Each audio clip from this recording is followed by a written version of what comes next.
It is the 18th day of September 2023. A very good evening to you and welcome to Hope TV News Watch. Tonight on the Dialogue KE, I'll be joined by Tony Tawet, an advocate of the High Court, and George Mogo Simba, a governance expert, as we discuss on matters state of the nation. My name is Kennedy Kimani and my co-presenter on the sign language interpretation tonight is Boniface Muriithi. Now, former Mungiki leader Maina Njenga now wants the government to assure him of his safety following allegations that he was abducted by unknown people. Speaking after appearing in court today for the pre-trial of a case in which he is charged with being in possession of offensive weapons, Njenga, through his lawyers, asked the court to issue protection orders to stop the police officers from harassing him. Trial magistrate Tito Gesora has asked Njenga's lawyers to file a crime and incident report and inventory be given immediately. Addressing the press outside the court, Njenga said he recognizes the man who abducted him alongside his aide for over 20 hours and has asked the police to refrain from violating his basic human rights.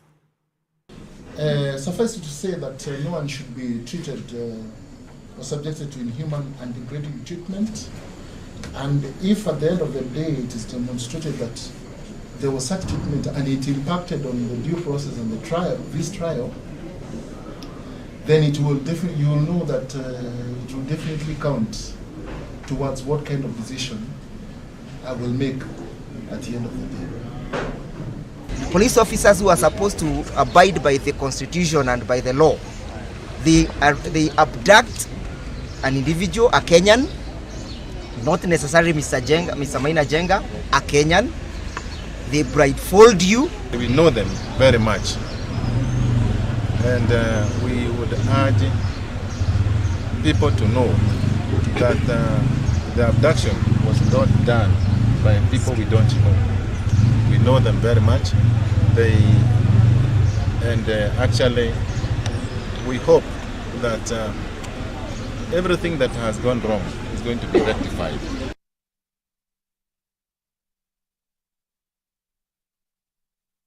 Now, the National Dialogue Committee, chaired by National Assembly Majority Leader Kimani Ichung'wah and Wiper leader Kalonzo Musyoka, resumed their talks today at the Bomas of Kenya. The teams are expected to complete the preliminary stage and begin the discussions that aim to harmonize the government and the opposition agenda. As our very own Veronica Wanjiru reports, the committee has called upon members of the public and stakeholders to submit their memoranda by Friday this week. At the commencement of the bipartisan talks by the National Dialogue Committee at the Bomas of Kenya, the Azimio chairperson Wiper leader Kalonzo Musyoka said that the committee is set to meet this Thursday to deal with the interim measures. When we meet on Thursday at midday, we will not invite you, but we will be dealing with, because we can invite you at the end as usual, at the end of our session, but we'll be dealing with this important matter of interim measures. This is amid calls by some leaders, among them Embakasi East MP Babu Owino, to drop some of the agenda items for discussion, accusing the government of not showing commitment to address the high cost of living.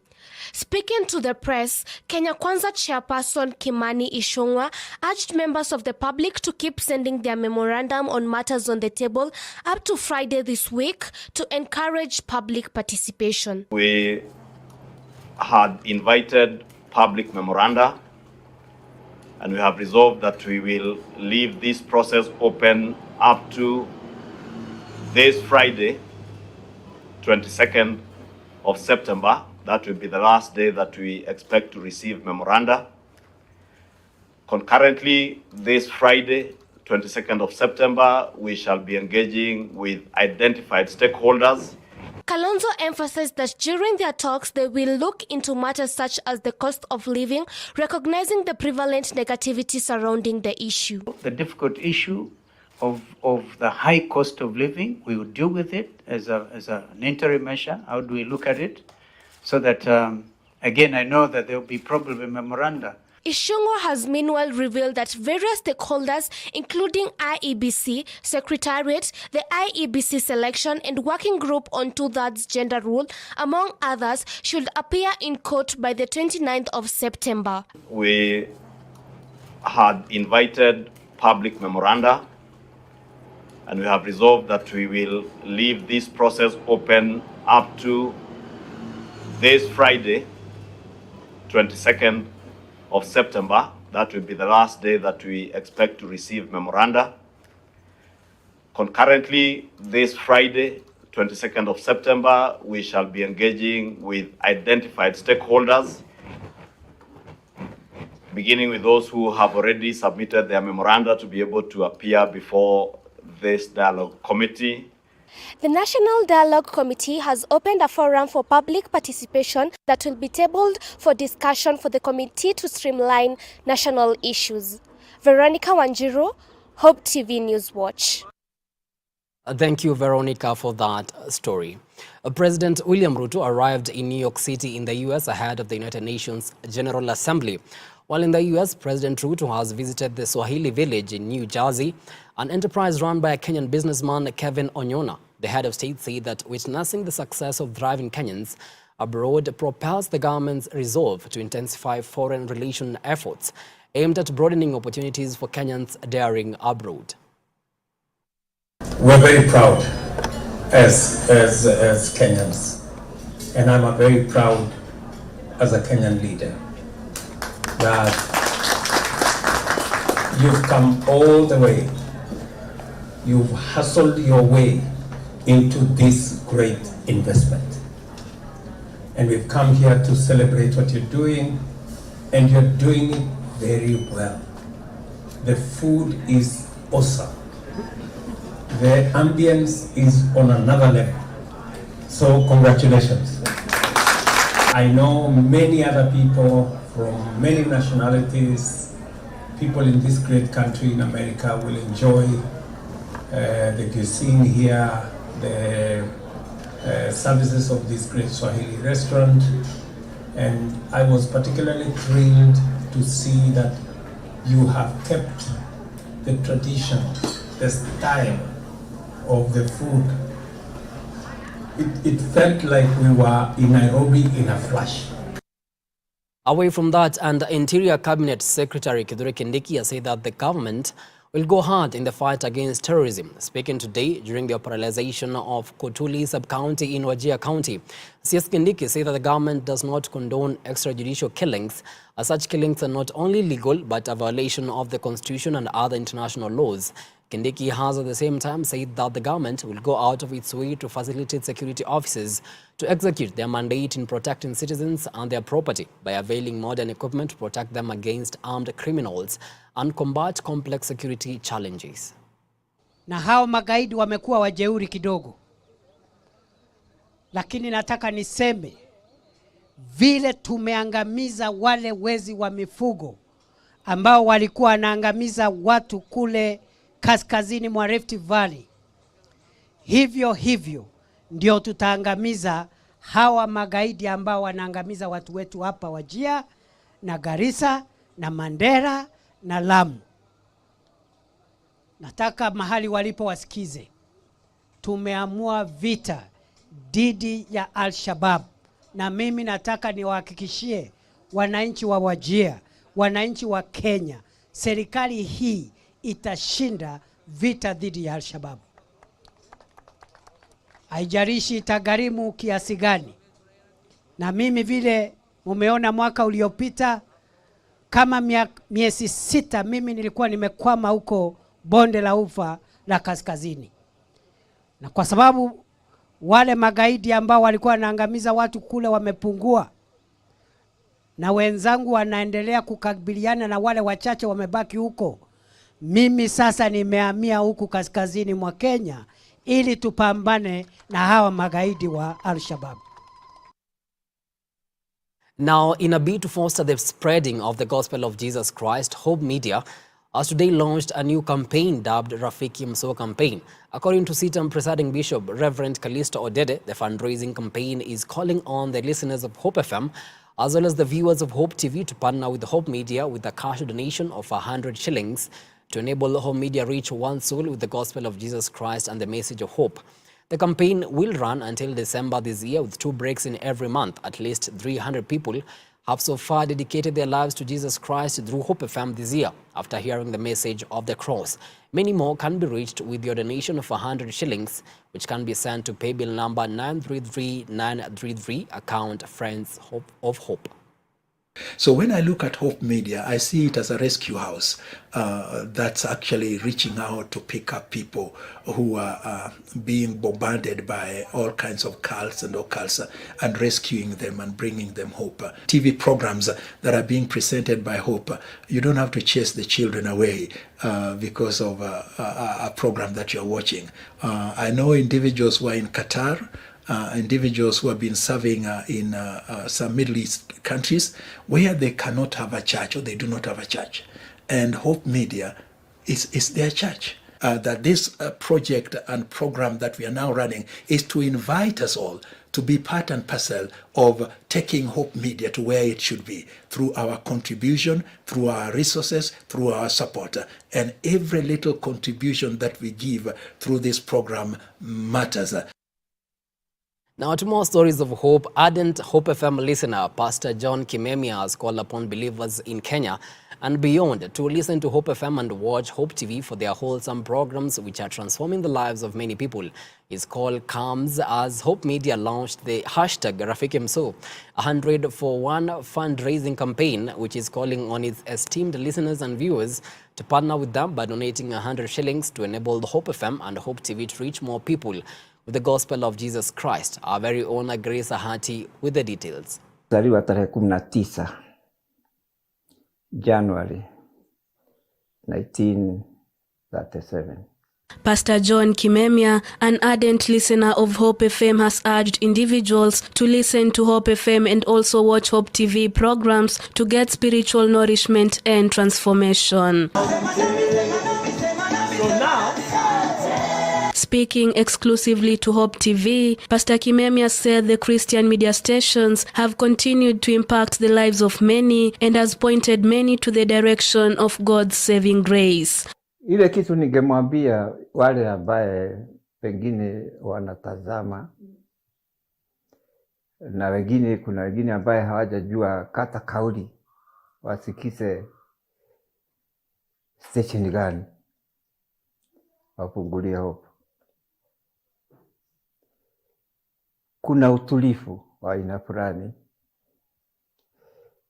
kuna mpangilio, watu ambao wametulia, neno la Mungu kusukuma watu waokoke.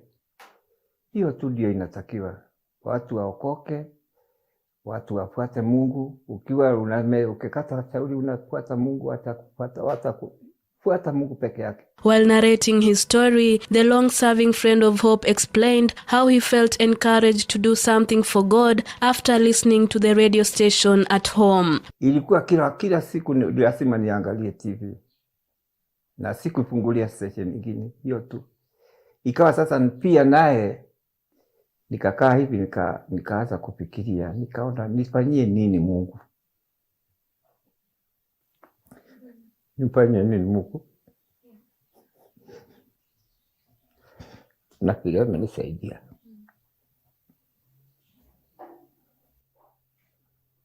Inasidi kunijenga.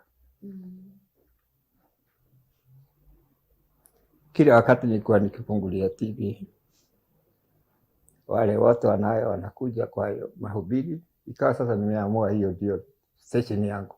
Pastor Kimemia thus embarked on the journey of finding hope. Toka hapa na title deed, hata sikujua sitamwiko wapi.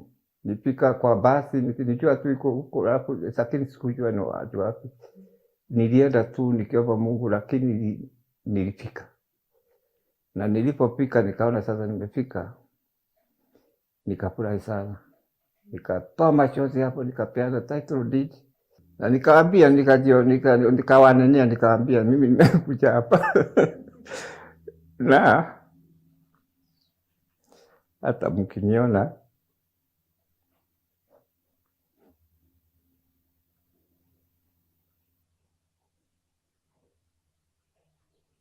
nikilia, kuna shida. Ni upendo wa Mungu.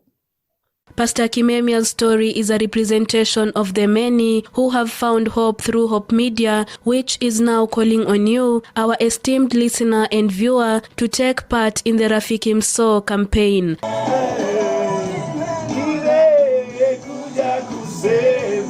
The 100 for 1 fundraising campaign seeks to enable Hope TV and Hope FM to reach one soul with the gospel of Jesus Christ through a cash donation of 100 shillings.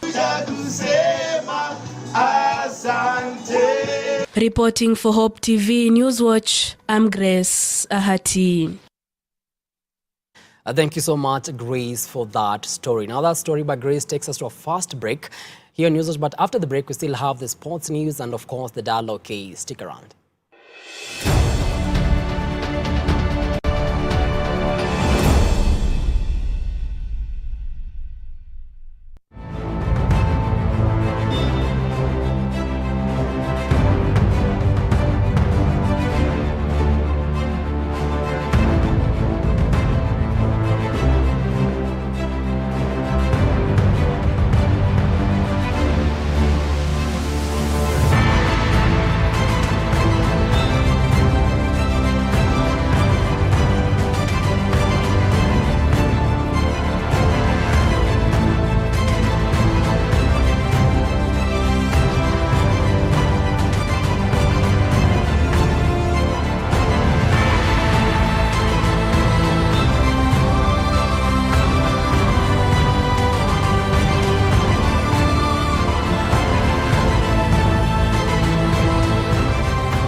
Welcome back. Now to some sporting action now.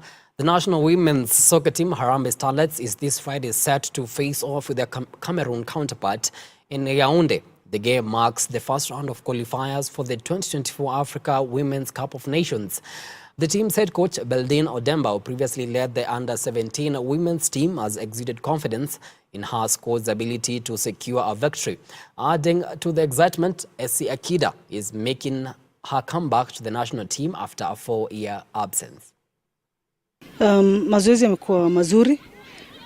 Tuko tayari. So far the preparations are going on well. The players, the girls are pushing themselves. We know who our opponent is and we are ready. Tuna transition from players wale wamekaa national team, tuna bring in others, na by the time watakuwa na fit kucheza, watakuwa tayari na uzoefu kwa sababu watakuwa conveyor belt ina work kwa kifupi. Away from home, we know itakuwa rahisi, itakuwa ngumu. Juu most of the away games ukuwa hard sana. On our side, we know we are going to meet strong team. And tunajibelieve pia sisi pia ni strong, so tunaenda kwa fight na haitakuwa rahisi. So wajipange pia wao. Nasikia fiti, juu nilikuwa natamani pia kurepresent nchi yangu. Unapata kule ni off season, wachezaji wanaenda kwa national team, sisi tunabaki tu kwa club level. So kimimi nimefurahia sana na naahidi wa Kenya tutawaangusha. Tutapambana na mnajua Starlet waga waangushi wa Kenya wote. So mafans tukikuja home wakuje kwa wingi sana wa support Starlet kama venye na support Harambee Stars. Kimi naweza sema football sasa iko fani sana. 90 ndio itaamua. Tuseme wacheza kama Zambia tulikuja nao hapa home tukadraw nao na Zambia walienda World Cup. Haimaanishi na walipiga Germany friendly. Haimaanishi kuwa Cameroon wa deadly. Wako 11 tuko 11. Wacha 90 iamue. They must fall. Yes, Cameroon must fall. Mitarajia tu positive answers na tunajituma. Tulijua tulicheza mara ya kwanza tukapoteza zote. Na matumaini yetu tunaenda kama tutafute goli ya away halafu ya home tunajua venye tunaifanya. It means like my service are still needed and I'm also grateful and proud for that chance, because I think everyone would love to represent their country in either way. Of course that's why we're here and everyone is looking forward positively to winning, so we're hoping for the best.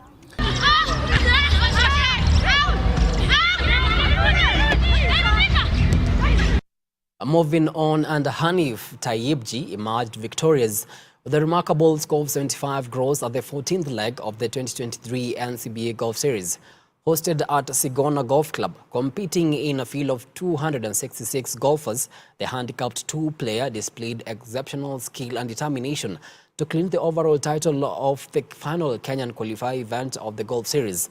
The series has so far attracted the participation of over 2,500 golfers since it teed off in March. They always say every golfer has their day, so I think today was just my day because I started off like really badly, and I just decided to just enjoy the day.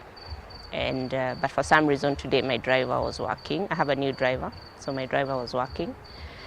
Kidogo, my putter was a bit cold, but once in a while it came out.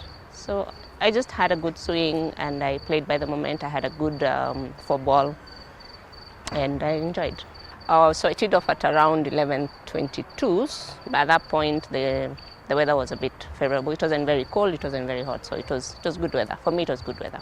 I didn't feel cold. I feel very good being a qualifier and being in my other club. Sigona is my other club. I missed it when it was at Vet Lab. So when I came here, I won it, and I'm looking forward to participating in the grand finale. Being my home course, I hope to do well and to win again. Kenya National Rally champion Karan Patel has set his sights on the Rwanda Mountain Gorilla Triumph slated for September 22nd to 24th, which will be the 5th edition of the African Rally Championship calendar, planned for 2023. Karan, who bagged the 4th edition of the Africa Rally Championship held in Burundi, is currently sitting third in the African Rally Championship leaderboard with 60 points. Yasin Nasser from Uganda leads the band with 78 points, while Ajaz Mangat, also from Uganda, holds the second position with 63 points. Now on that note, it's time for the end of the first part of this broadcast. But after the break, we go straight to the dialogue. KE.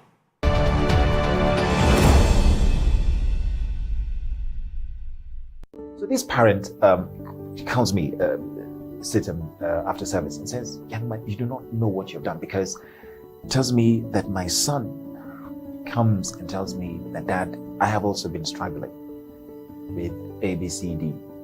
His was a mix of alcohol and pornography." And just hearing Justo on Route 104, I feel a young person like me give his testimony on how God has moved in his life. And I requested to meet the young man, and we met over coffee, became good friends. And I told him as well, listen, by me sharing does not mean, because the devil puts banana peels all over. Scripture tells us that, no weapon fashioned against you shall prosper. It doesn't say that weapons will not be fashioned. No, it says no weapon. It means weapons will be fashioned. And he will put traps all over. Right from your phone. You open Instagram, you see an image. And all of a sudden, it plays back. All those things. So that's another, because the battle is in the mind. That is why Paul says in Romans 12:1, not be conformed by the patterns of the world, but rather be transformed by the renewing of the mind. He knows it's here. The devil knows. And this guy is millions of years old. He's not our age mate. For those who remember when I used to tell us that night, he's not your age mate. Stop saying that, me, I know at you have been saved for 15 years. Dude, the devil has been in existence for millions of years. So guess what? He knows everything about you. Okay? But greater is he that is in you than he was in the world. We walked together, and I'm happy to say that he found his deliverance. And he became also a peer champion, as it is, an educator. And for me, those are some of the things that, wow, without Hope FM, really the platform of Hope FM, and as Reverend Tomboy used to tell us as well, this is a platform not for you, but God is using you. The initiative Friends of Hope is more or less like what Romans 10:17 says, that faith comes only by the hearing, and hearing through the word of God. But how will they hear if somebody does not go to tell them? Think about that Muslim brother or sister who, because of you being a friend of hope and supporting with your 100 bob or whatever it is, that in Friday evening, by chance, they listen to Yesu Ndiye Njia. And then because of you supporting and being a friend of hope, the message will reach them in Zanzibar, in Mombasa, in whatever it is. Mimi ni Rafiki Mso. I'm a friend of hope. I'm just as Zawaka. I would like for you pia ukwe Rafiki Mso. Hope TV is where you look and live, with an excellent selection of the best Christian programming consisting of local and international content, of inspirational stories, talk shows, Bible commentary, youth, health shows, children entertainment, contemporary gospel music, extended times of worship, live broadcast, news, movies, drama, Christian ministry programs, and so much more. Hope TV is another quality service from Christ is the Answer Ministries with over 45% of authentic and credible local content every week. Hope TV is a sister station to Hope FM, Kenya's leading Christian radio station with footprints across the country. Tune in to Hope TV, where you look and live. I've actually been trying to find a balance. It's been really tough and hectic, but everyone says once you get a hang of it, it becomes better, and I don't know, but I'm hoping to find a balance soon because it's really been hectic. But you've been in the job industry for a long time, so I think you would know better. Cynthia? Huh? What time is it? I need to catch up on Leadership Forum. Do they have a radio here? Never mind. I brought my own. No way. You can't be serious. Wait, why do you have a radio and you can just catch up with the shows on Hope FM podcasts? Really? Even Meet of the One? Yeah. I mean, you can find them on whatever platform, name it. AfriPods, Google Podcasts, Apple Podcasts, Spotify, you name it. But I'm not subscribed on any of them. So no worries. You can just check out the latest episodes on hopemediakenya.org. You can now listen to select Hope FM programs on your favorite podcast streaming platform or directly on our website www.hopemediakenya.org. Listen and live.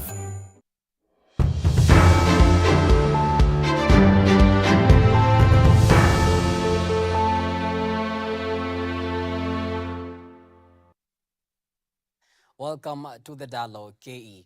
Tonight on the show, we are going to discuss on the state of the nation. And to help us discuss on this, I'm joined by George Mugosimba, a governance expert. Karibu sana. Thank you, sir. And of course, Tony Towet, an advocate of the High Court. Thank you so much.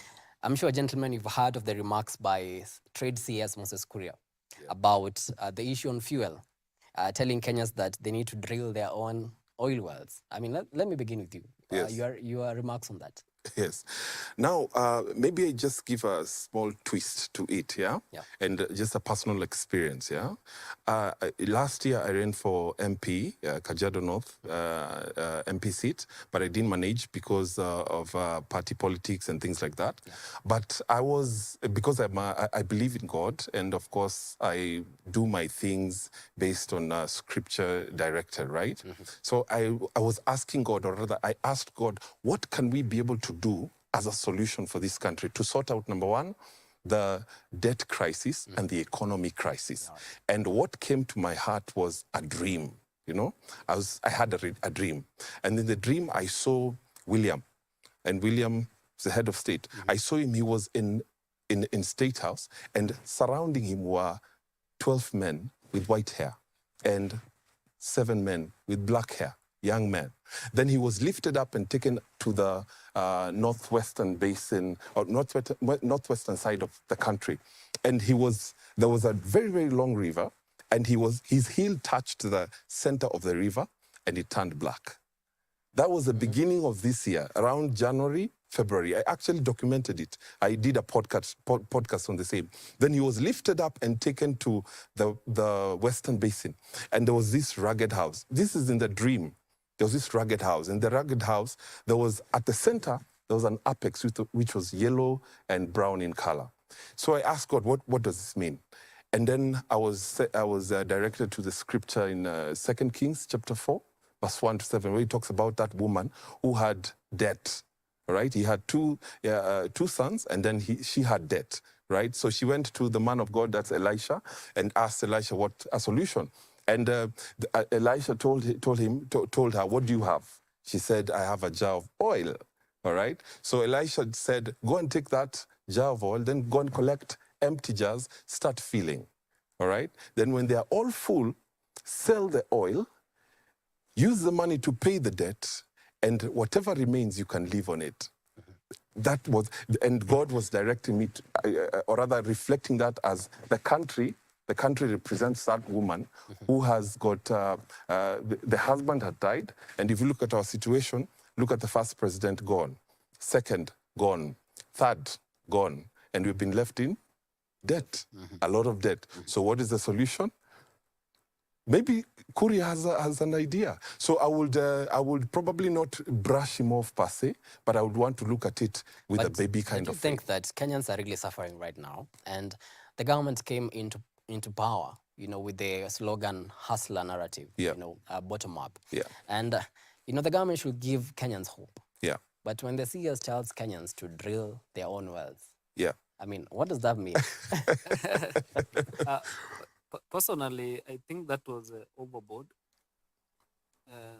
In as much as it would be realistic, especially, you know, the sentiments that were made by David Ndii and Moses Kuria. In as much as they were realistic, they were trying to amplify the current situation of the nation in terms of, you know, the oil prices and, you know, the ripple effect it has on the economy. But I do not think that it is the best way to address the issues, especially, you know, these people, as you know, the deputy president said that the people are the employers or the employers of this government, let's say the leaders who are in office today. And it will be so wrong, you know, for someone to come out in such a manner in addressing a very volatile issue at the moment that is, you know, causing a lot of, let's say, causing a lot of havoc even in social media. You see that, you know, there were rebuttals between these government appointees and even the leaders with now the common mwananchi. Essentially, we should also be able to appreciate, you know, the legal factor behind the issue of petroleum prices and how we have been able to be here and, you know, the far we have come so that we can be able to appreciate that, you know, the leaders, of course, they are doing all the best to ensure that, you know, especially we are not producers of this oil. We had another one here in Turkana. They said that it will produce up to 1 billion barrels. Who knows what happened? Maybe that's where that's where the jackpot is, probably.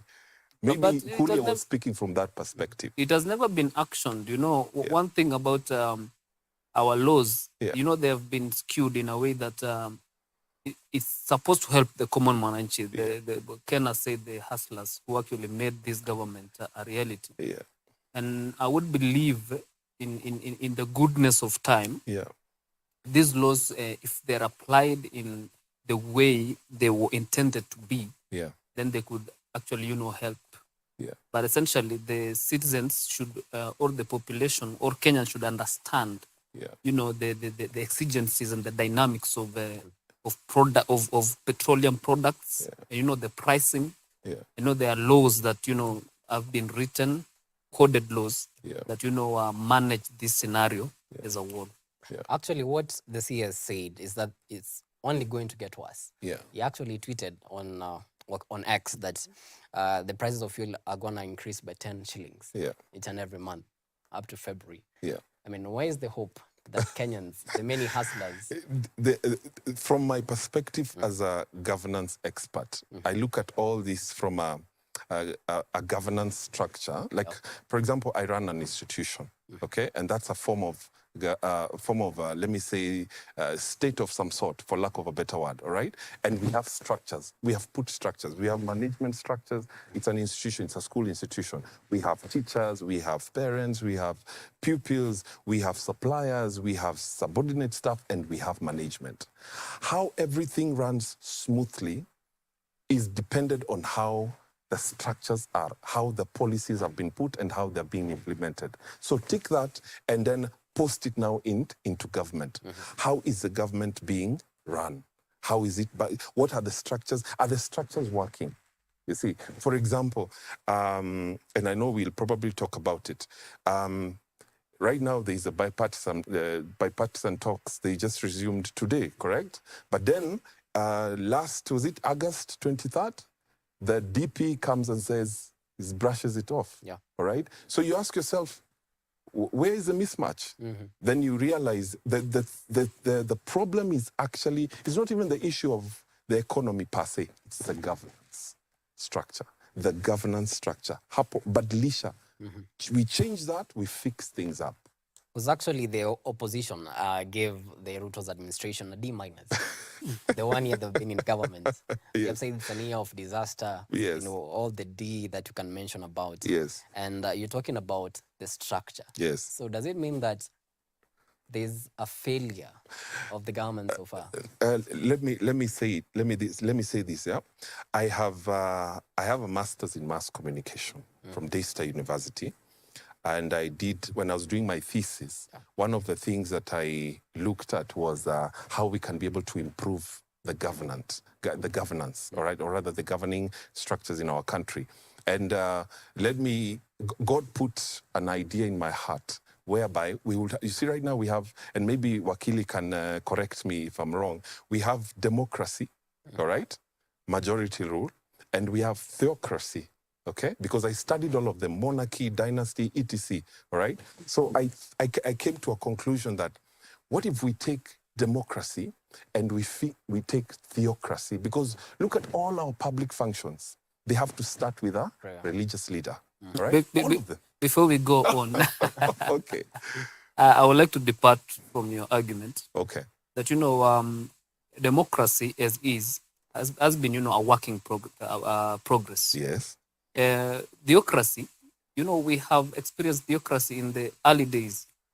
And in as much as, you know, our country is religious. Yes. But it is, of course, in the constitution, it is a secular state. Yes.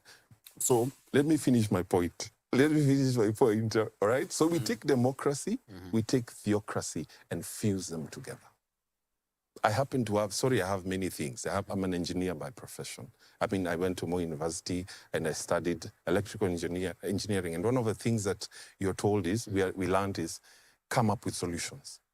See a problem, fix it. You know, this is a pen, it's not writing. How do we fix a problem? All right? Whatever the issues on the table, how do you fix it? So I thought, take that democracy, take the theocracy, put them together, and I came up with a new word called Trinitocracy. At the beginning of this year, remember this guy, my very good professor, David Ndii, he came up with, he told us this word called kleptocracy, where we have government leaders who they are not, and then you saw what the president did the other day in State House. He said, why I shouldn't be able to, I shouldn't be knowing much more than what you're doing in your ministry, right? And it actually solidifies what David Ndii was saying, kleptocracy. So I decided, okay, why don't we come up with another, because I'm a student, by a virtual student, why don't we come up with a new terminology, Trinitocracy, where God comes into the system and we have God-led leaders. Yeah. How You are about saying that? something. Sorry. Okay. You know, there have been pitfalls, large pitfalls in theocracy. Theocracy, you know, the rule of men needs where there is checks and balances. Yes. In theocracy, there is no checks and balances because, you know, you cannot check God. Not really. You cannot balance God. Yeah, that's true. That's very true. Yes. That is. So it means if we are going to go back. But let me ask you a question. Let me just finish. Okay. If you're going to go back to, you know, where the Roman Empire was, where, you know, the most of the you know, theocracy was the cradle of government. Yes. Where this governance system started. Yes.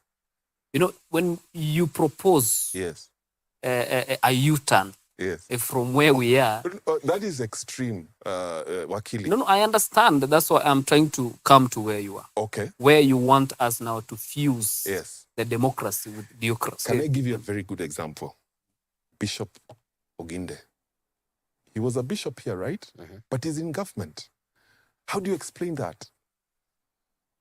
All right. Okay.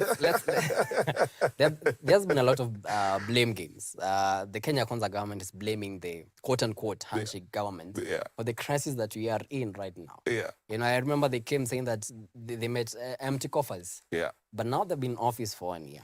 I mean, why are they still blaming the former government for the wars that we are experiencing as a nation instead of sorting the situation? You're saying who is blaming who? Kenya Kwanza is blaming the handshake. Is blaming the handshake. I think that from my perspective doesn't have so much weight, because if you look at history, Kenya Kwanza were part of Jubilee originally, and then they split. Yeah. So when they come later and say, oh, we are blaming this and that, or bipartisan this and that, and blah, blah, blah, it doesn't have any weight per se, okay? The thing is, come up, sit down, get people who can think outside. In fact, get people who live outside the box, okay? And they sit down around a table and come up with solutions. That's what Kenyans want, solutions. Solutions. Not solutions. Wakili, with the skyrocketing fuel prices, I mean, we've never seen fuel rise with that amount of money. You know, 30 shillings, 33. I mean, and we've seen the government also wanting to tax Kenyans even more. I mean, what is the solution? You see, first of all, I'll cite the problem, and then I will attempt to give a solution. Yeah. You see the current petroleum products prices. Yeah. You know, especially, you know, is guided by the world, you know, crude oil prices. In the month of June, the prices of crude oil was somewhat $70 per barrel. So when you come to this time, this minute that we are talking, we are buying, the crude oil is being sold in the world market at $91 with some cents. So if you try to see how we get to 211 in terms of the money that we spend per liter of petrol, for example, and especially we appreciate that Kenya, we import finished products, then, you know, processed. You know, it is first of all important for us to understand how we get to 211 before we try to you know, blame any government agency, EPRA, you know, the minister, or any other person for what we are going through today. First of all, there is something called landing cost. Because we do not produce oil, there is something that we call landing cost. Landing cost is if a person like Murban National Oil, which mostly are our source of oil. These are, you know, international players that, you know, they set the price margin. So that now we have people called the marketers. The marketers are, you know, the common Kobil, Shell, these players. You know, what happens is that there is a system called, it's called open OTS, open trading system, where these oil marketers, they bid to be, so that they, you know, they can import. The person who wins to import this oil is now the one who is authorized to import at the lowest prices, and then they're going to sell it to, you know, other oil marketers in the country. So what happens is we have a landing cost. When it comes from overseas to the ports, it is called a landing cost. And these, you know, prices are, you know, they are checked, or, you know, they change every 15th of the month. The end is on 14th, and 15th April gives new prices. So essentially what I am trying to say is there is this something called, once it lands at the port, then there is something again that is called FOB. FOB is the free on board. Then this is loading port prices. So these are now the prices that, you know, they are declared upon being you know, when they get loaded to maybe tanks at the coast, so that they can move in now inside the country. So there is a distribution price, supply price. Then it comes to taxes. It comes to levies. All these, they have a ripple effect on the prices prices of these that we are paying. But you see, Wakili, per the thing liter. is, Ken, the normal Kenyan does not understand Yes. all this And jargon. Ken, I have a about- better idea. I have a better idea. Here, and this is a gift for Wakili. This is just a summary of Trinitocracy. And let me just break it up a little bit, all right? We have basics, that's one of the things that I was looking at, yeah? Where we have basics in this country. We just have all goods and services, right? We all deal with goods and services. Yeah. So we categorize them into three. We have basics, we have comforts, and we have luxuries. Then let the government zero tax basics. And let the government put, right now it's 16%.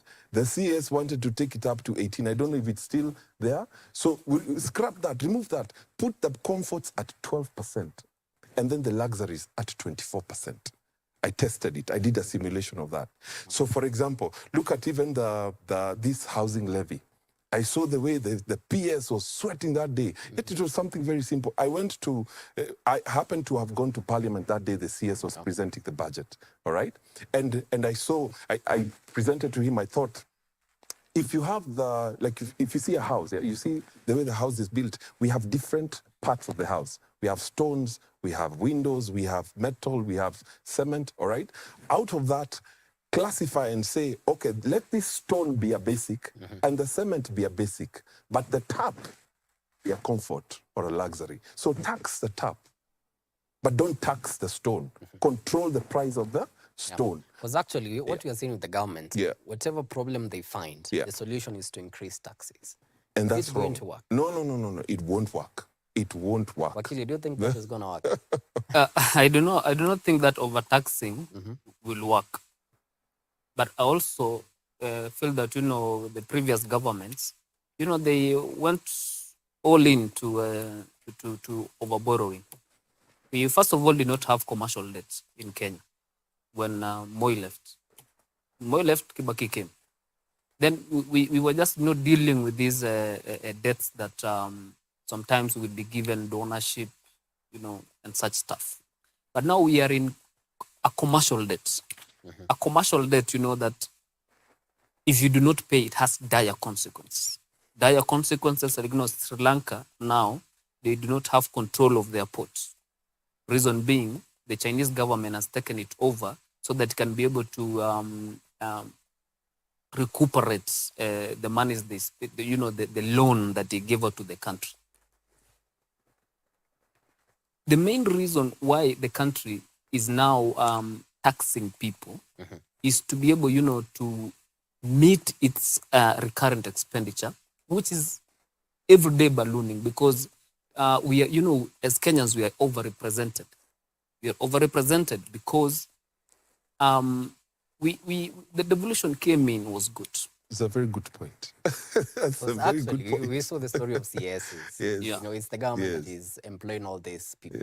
Yes. And it's the government that's going to pay them back. Yes. And you have seen the MPs suggesting that you need to create more counties. Yes. That is the problem. So meaning you're going to be taxed even more. What essentially should happen in this Kenyan system of governance is that we should, sit back and, re-strategize on governance system.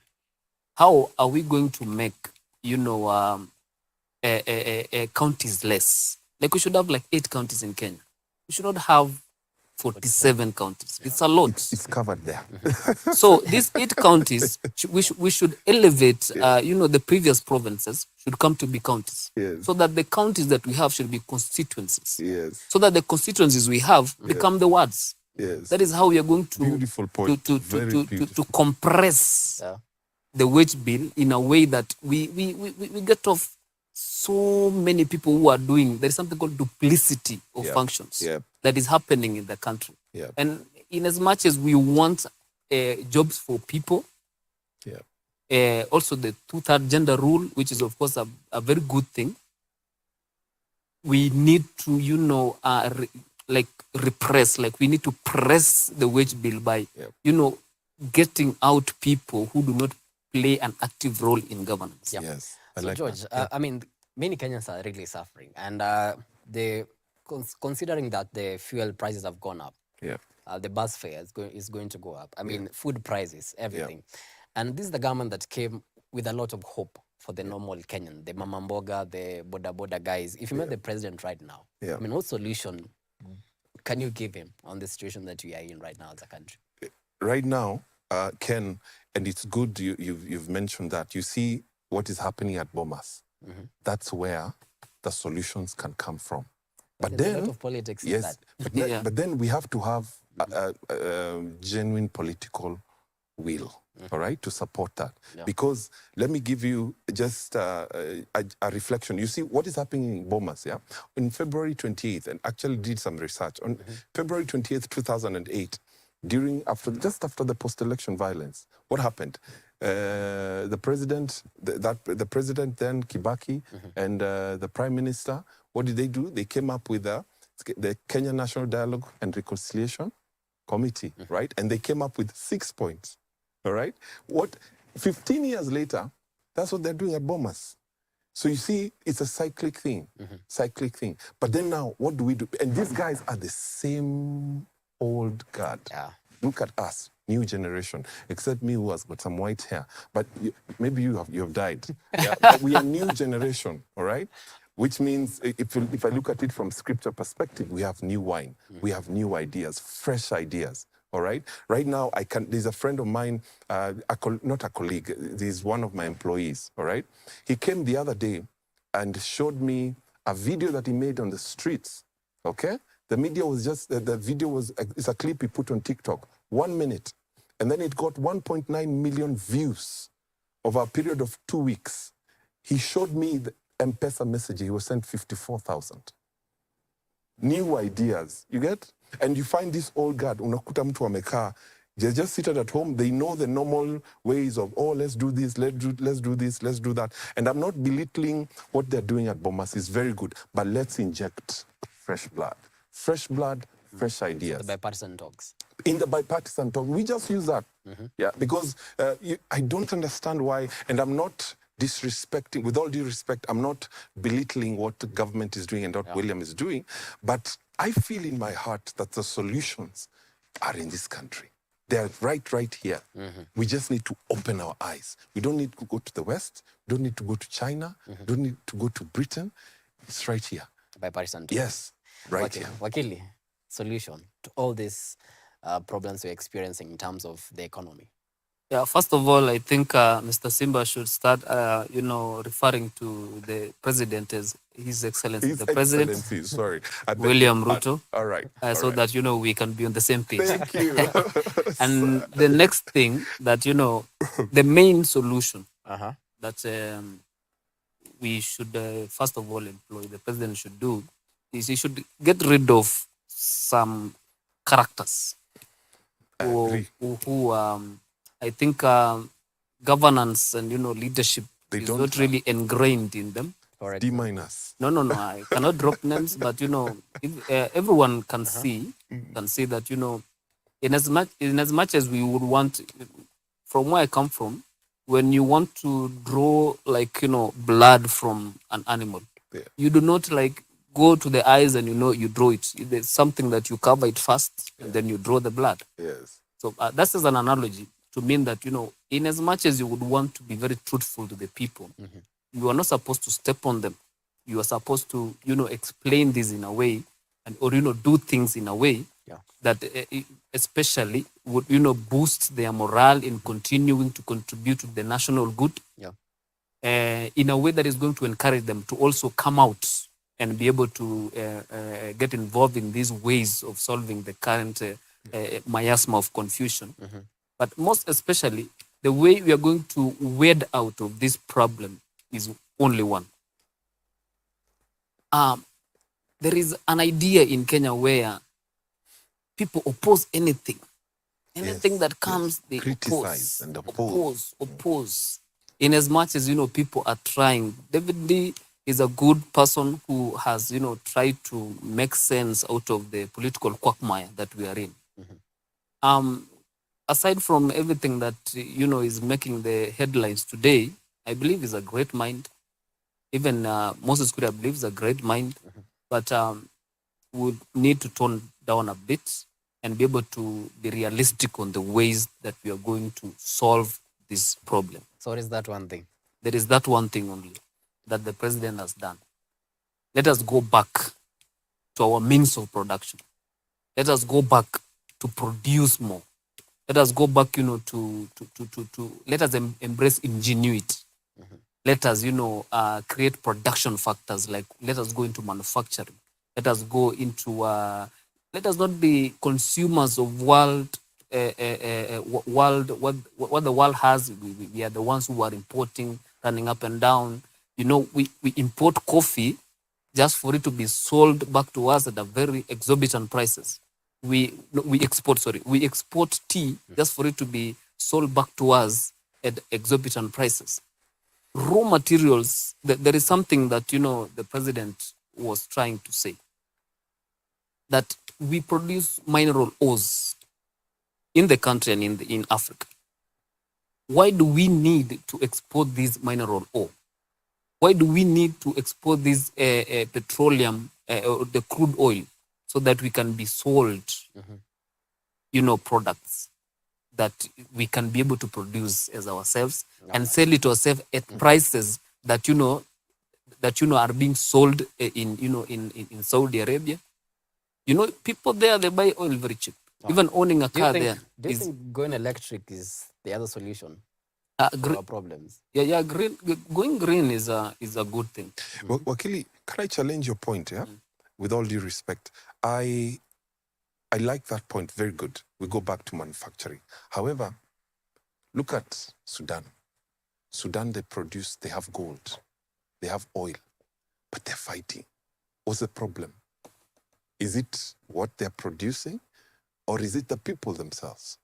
I think the problem with us, people of our descent, we're very greedy.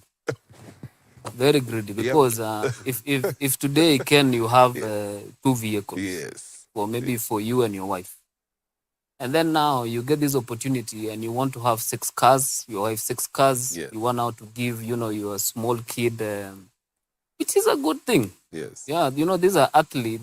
No one said that we should not achieve. Yes. Yeah, but I believe that once we get an opportunity, we squander it a lot. Yes. And so greed. Greed is killing us. And that is solved by God-led leaders. All right.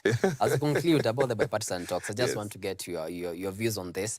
Azimio leader Raila Odinga said that Kenya Kwanza is really frustrating the negotiations, and he's actually meant to make an announcement in the coming days. I mean, what is your take on that as you conclude? Honorable Raila Amolo Odinga gives hope to the people. He's a respectable man, yeah? I was in Azimio and I was protecting his votes in Kajiado North. So he's a respectable man and he gives hope to the people. So I am not, and you see the fact that he's, let me say, a first generation veteran or a first generation leader. So I wouldn't want to preempt what he's going to say or what the Azimio team is going to say. So I would want to just probably sit back and also wait and see. What you will do. Yes. All right. As you conclude, your remarks on Raila's remarks on saying that he's going to make a major announcement. I think I want to concur with some of my seniors that, the embodiment of opposition in Kenya should be shifted away from Raila Odinga. It is a major factor that is, he is a major factor that, some of my seniors have said that everyone else is afraid of checking the government. But once Raila talks, everyone comes in rushing now, wanting to join the bandwagon. But I believe, as my seniors have, said before, that we should take this thing away from, personification of opposition, personification of checking of government. Say that if, God forbid, anything happens, we will never have anybody with the aura to check the government. We need to groom people like blood. my Fresh friend blood. Simba here. You see? Actually, Simba means Simama Imara Madam Bro Amka. That is very encouraging. Yeah, and it's a very good point to end our discussion tonight. Gentlemen, I really appreciate the value of your time. All right. Asanteni sana. You should have Yeah, I this know we again. were supposed to have this show last Monday. 2 hours. We were supposed to discuss on... Make it 2 hours next time. My director is watching. I know he's going to consider that. All right. So thank you so much for coming. I really do appreciate it. And to our viewers back at home, thank you so much for watching The Dialogue KE. I've been your host, Kennedy Kimani, and my co-presenter on the sign language interpretation has been Boniface Murithi. Enjoy the rest of our programming.